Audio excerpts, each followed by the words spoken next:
Bonjour Monsieur Doyer. Oui, bonjour.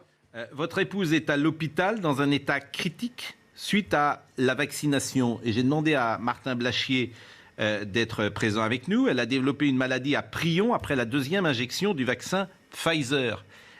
Oui. Est-ce que, d'abord, j'imagine que pour vous c'est très difficile et pour votre femme c'est une catastrophe, bien sûr, et on ne peut être qu'en empathie et souhaiter que le plus vite possible elle puisse se rétablir. Mais est-ce qu'il existe un lien entre la vaccination et cette maladie dite à prions que je connais mal? Alors avant de réagir, ça fait donc déjà elle est hospitalisée à domicile en HAD parce que en hospitalisation traditionnelle, c'était pas possible, c'était trop compliqué, elle serait déjà certainement plus là. Avant de réagir, moi j'ai fait beaucoup de recherches parce que je voulais surtout pas m'avancer sur un sujet aussi sans avoir de précision. Alors il faut savoir que c'est une maladie où aujourd'hui on parle d'un cas sur 1 million.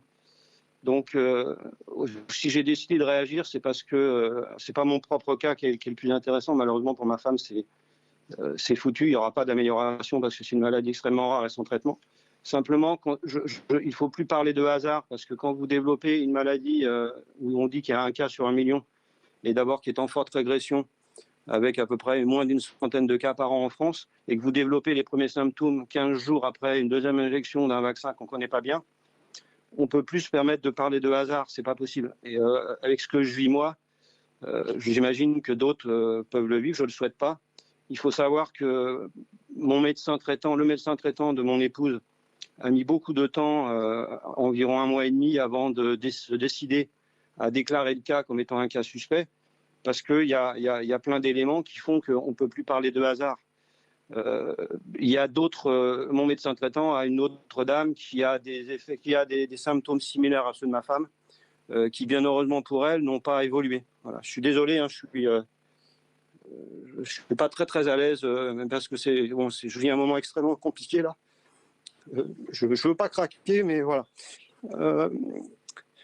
Donc surtout ce que je veux faire passer aujourd'hui comme message, c'est qu'on peut pas se permettre de parler de hasard parce que moi, je suis quelqu'un de très pragmatique et j'ai beaucoup d'autres cas maintenant un peu similaires avec des symptômes qui heureusement ne vont pas aussi loin. Si vous prenez le rapport de l'EMA, qui est un rapport rédigé en anglais, page 31, on vous parle d'un risque à minima de développer des encéphalopathies spongiformes. Donc ça, c'est pas non plus un hasard.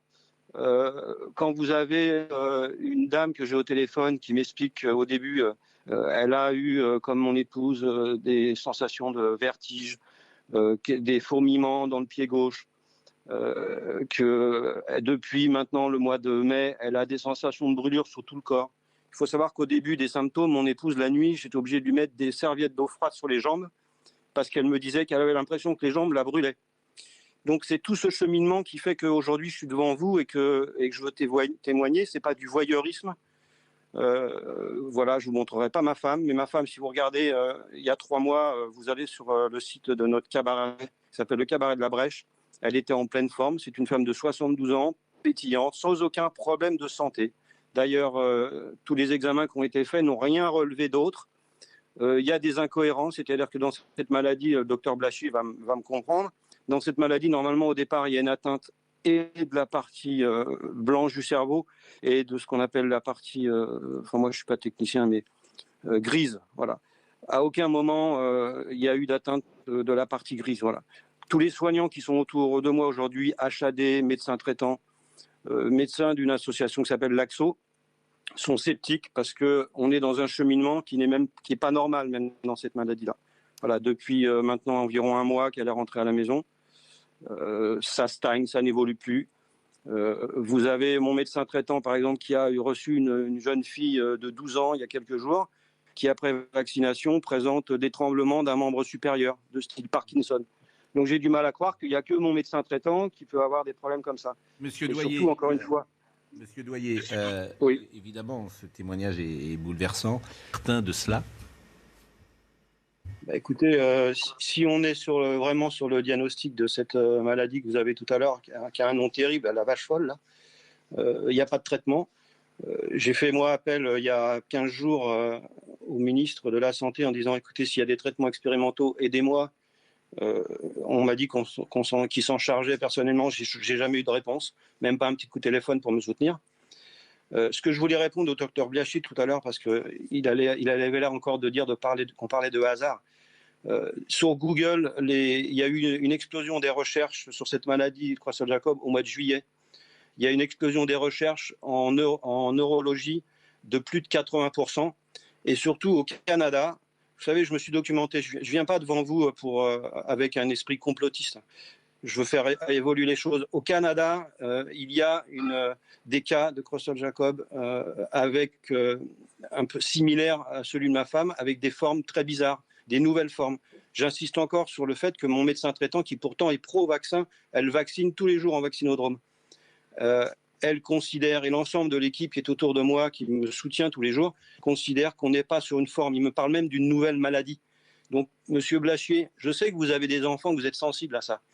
Aujourd'hui, alors qu'on nous parle de 3e dose, est-ce que vous pensez, moi j'ai un fils de 30 ans, là il va perdre sa mère. Je peux vous dire qu'on me menace aujourd'hui de m'enlever mon passe sanitaire, mais je ne ferai pas de 3e vaccin. Je ne vais pas faire un orphelin. Vous voyez, j'ai plus confiance. Quand on s'est vacciné avec mon épouse, on l'a fait par confiance.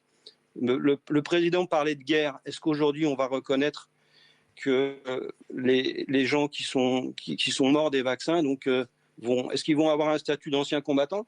Vous savez, c'est dur ce que je dis, mais on parle de solidarité, on dit que forcément, il faut penser au collectif. Mais quand on nous a fait vacciner, on ne nous a pas dit qu'on pouvait avoir des graves problèmes cardiaques. On ne nous a pas dit qu'on pouvait développer des maladies à prions. Tout ça, on ne nous l'a pas dit. Donc moi, aujourd'hui, je fais un appel à un collectif. Je donne mon numéro de téléphone. C'est le 06 20 51 15 93.